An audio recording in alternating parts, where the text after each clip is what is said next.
Sponsored by Gillette, the best a man can get. Hi, everyone. Good morning and welcome to First Things First. I'm Jenna Wolf. That's the Hall of Famer Chris Carter. This right here is Nick Wright.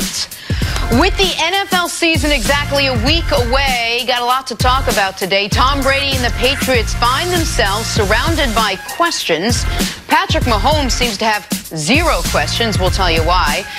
And we've now reached that point where Cowboys are preparing for life without Zeke. Yes, the Dallas Cowboys are well aware that replacing the league's leading rusher 2 of the last 3 seasons is not easy, but it is a reality. Ezekiel Elliott is in Cabo, his team is in Dallas, and that Week 1 game against the Giants is quickly approaching. But if you ask Jerry Jones, he somehow doesn't seem too concerned about starting this season without his all-pro running back. Here's why.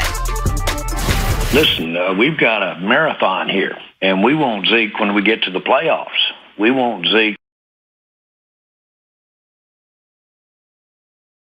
when we're in the dog days of this season. And as you well know, you have to plan your personnel and you have to manage a player the caliber of Zeke. You have to, as to what parts of the game you use him, how much rest you use him. And so fresh Zeke, as we got on into the end of the season, would be great. Ah, yes, the story that keeps on giving. So first they wanted Zeke in for training camp, then it was before the first game, and now it's, hey, at least we'll have him for the playoffs, hopefully. What's your reaction to what Jerry Jones had to say, CC? Well, history is not on his side. Most people that miss training camp, they go on to not have a spectacular season, but especially as far as soft tissue injuries, as far as skilled guys, wide receivers, and running backs, it's hard because you don't have that 4 weeks of training camp. Even if you don't play in any preseason games, that's not necessary, but getting your body ready for a season. So even him thinking that, yeah, he might not play at the beginning of the season, yes, but he'll be fresh at the end of the season, it doesn't work like that. Typically, when you go through all your training camp, in my 16 years of playing in the league, 13 of the 16 years, I think I played at least 12 games. And in those 3 years that I didn't, missed both the training. My rookie year, missed the training camp. My last year, didn't attend training camp. And those were the years I was least productive and least being available. I know the new system, collective bargaining agreement, there's less practices, less two-a-days. So for me, careers are getting shorter compared to what players thought when they signed it, getting longer. So them thinking, oh, just because he's not here the first couple of weeks, oh, he'll be fresh at the end. No, and there might not be an end. Like as a playoffs, your regular season, that could be the end of the season for you because without Zeke, I don't believe they're a playoff team. Jerry sometimes says really smart things, sometimes says really funny things, sometimes says total nonsense. This, to me, goes in bucket number 3. None of this made any sense. First of all, the idea that, well, actually, even if Zeke were signed, sealed, and delivered, we'd be happy to maybe not play him the first couple weeks because, no, that's obviously... Yeah, we were going to start the season with him on a pitch count. Right, that's obviously not the case. Pitch counts with running backs. Sometimes if you're in a good enough position where you're 8-2 and your running back's been your bell cow and you know you're going to make the playoffs, you might start in that final third of the season starting to lighten his workload preparing for the playoffs, but you got to get to the playoffs first. So that's first point. Second point is the Cowboys are not a team that you can just simply say, well, pencil them in for the postseason. It's like the Patriots. They've been there every year the last decade plus. Because of how much that's based on whether Ezekiel Elliott is available. And because of how good their conference is. 16 teams in the NFC. I can count 6 that I am confident will not be a good football team.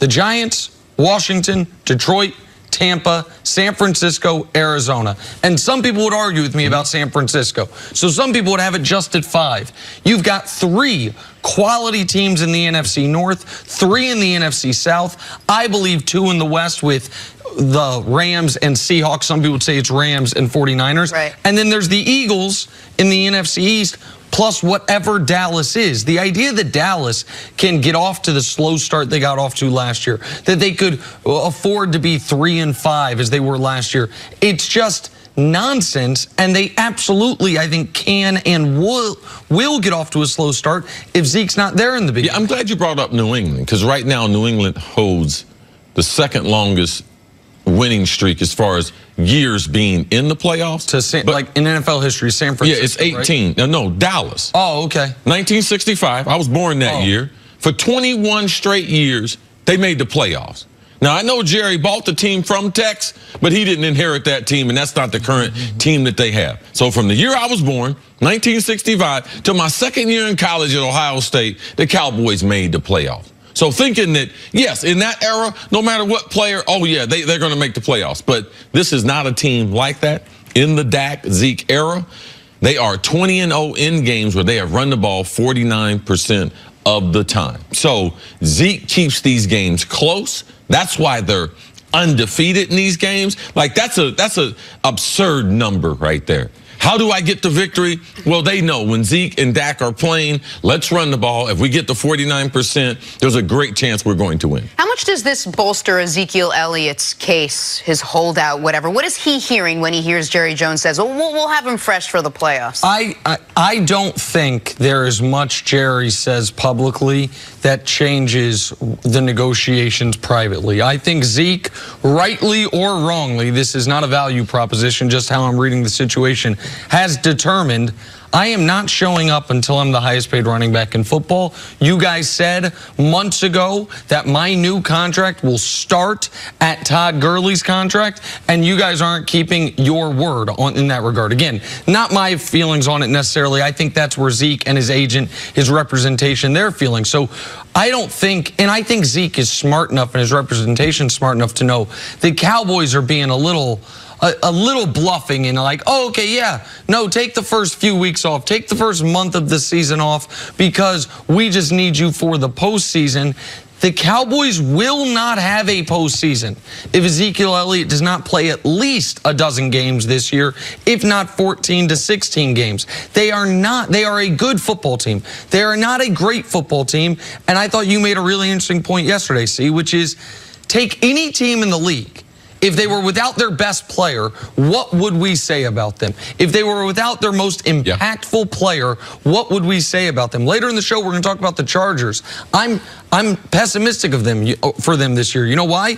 Because they're without their best player, not named Phillip Rivers, Derwin James, for a few months. Like, I know it's the ultimate team sport. There's 50 to 60 guys in this league, aside of the quarterbacks, who really, really matter. Zeke's near the top of that list.